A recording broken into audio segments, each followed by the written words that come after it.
Yo, what's good, guys? Beast back again with another Call of Duty commentary. So I got some Modern Warfare 2019 for you on Rust, and I'm just ripping people up with this vector. It's insane.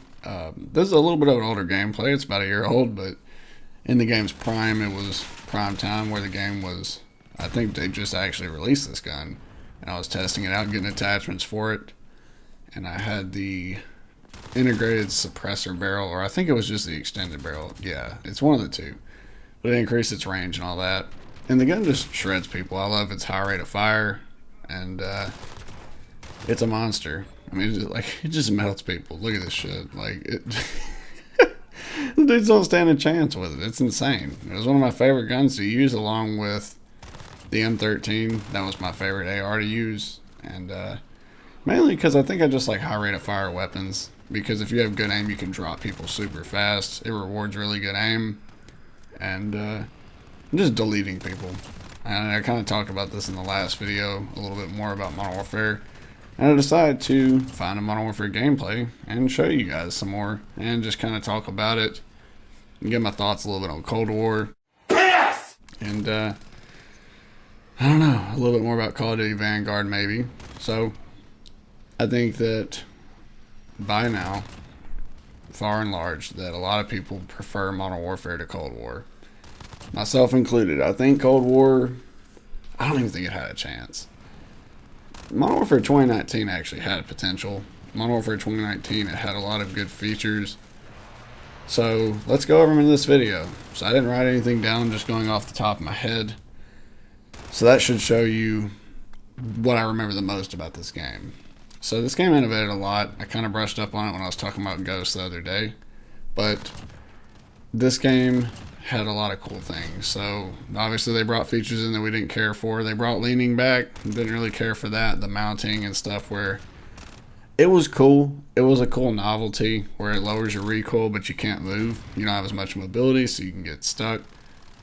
However, I don't think they accounted for how much people would use that to camp. Kind of like right here. I didn't camp, but I used it to drop that guy at a further distance, just because I knew he'd probably be around that corner. So you can use it offensively as well as defensively, what most people like to do, camp with it. So it was a good thing and a bad thing. I think that it shouldn't exist in the game because it caused more problems than it made people, than it helped, I guess. So the mounting was brought back, but I do think that the way the game felt and played, it was one of the smoothest gunplay games I've seen from Call of Duty, probably since Modern Warfare 2. I don't really know how they make similar engines feel different than others, because apparently this was using the same Quake engine that they've been using for 500 years. Like, pretty much it's a really similar version of Quake, the Quake engine they've used since COD 4. And this game feels nothing like Call of Duty 4. It has its own unique feel to it, but something about the gunplay in this game is just so smooth. And that's just me. I think a lot of people agree with that this is one of the nicest feeling Call of Duties they've had in a while. They had a good formula, man. They really did. And we're definitely going to go over some of the things that really bugged me about the game too. But you know, as far as the gunplay, that's one of the most important, if not the most important thing in a shooter, is the gunplay. I would say maps rank really close or higher. It just kind of depends on how good the maps are. If the maps are really memorable and good, like Modern Warfare 2 maps, and even some Black Ops 1 maps and some Black Ops 2 maps, yeah, that kind of matters. Maps definitely matter. We're seeing it with remakes. They're bringing back maps that people used to love because, you know, they're just running still on ideas of new maps that are really good. You know, so they're just kind of winging it at this point. They're just like, we'll make a bunch of 3-lane maps and see how it goes. But you can't please everybody, so they're just kind of doing what they think is best, I guess, for their scenario. But the gunplay and the maps are super important in shooters, and we've seen that over and over again with the good and bad Call of Duties. So if you look at a good Call of Duty, look at those two things. Look at how the gunplay is, and look at the maps. If it's a bad Call of Duty, probably shitty gunplay, probably shitty maps. Probably both. so that's that. But I just like the way they kind of integrated everything You know, I wish Specialist was a little bit better, but that's alright. I mean, it is what it is. The kill streaks were pretty damn good.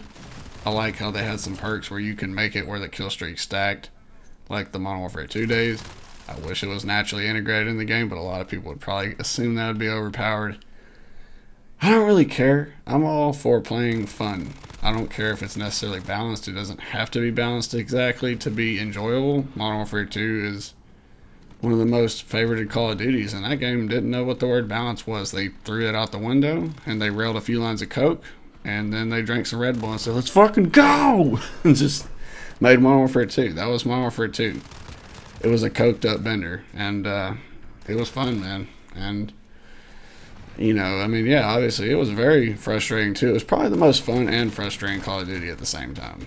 So take that with a grain of salt and make that what you will of it.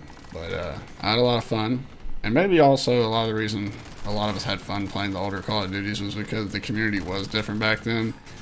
The older Call of Duties weren't affected by the YouTube and Twitch community, and yeah, I think they're the responsible. Not just them, but I guess technically myself included, because I'm a YouTuber too. But I think that outer community had a huge impact on Call of Duty in a negative way. Just because of how people play. I mean, people are always going to be playing like assholes and camping and just doing whatever, but it got exacerbated when YouTube exploded around Black Ops 2 and Modern Warfare 3's time, man. I mean, dude, this is the way people played. Yeah. That's why Call of Duty is the way it is. And it's extreme sometimes, you know, but any community can be toxic. It doesn't have to just be Call of Duty. Every community has its own toxic waste of space in it, and that's just how it goes. But let's talk about some stuff that pissed me off about the game, and then we'll kind of wrap it up. They could have made this game that much better if they just fucking made Dead Silence a perk. That is still... like, that baffles me. How many people wanted Dead Silence to be a perk, and it discouraged movement because of loud ass footsteps. They wouldn't tone the footsteps down because they nerfed them like 4 times and they were still too loud. I'm still mad about that. Don't think I forgot about those little bastards not listening to the community. Like, that was one of the biggest things. I really can just say that and end the commentary here, because that discouraged so much movement. That, pairing it with the mounting that reduced your recoil, dude, there wasn't a lot of reason to move in this game. There just wasn't. That's it. I'm just going to leave it there. That's how much I hated them not having Dead Silence as a perk. But anyways, let me know what you guys think down in the comment section below. You guys, of course, have an awesome day, and I'll see you in the next one. Thanks for watching.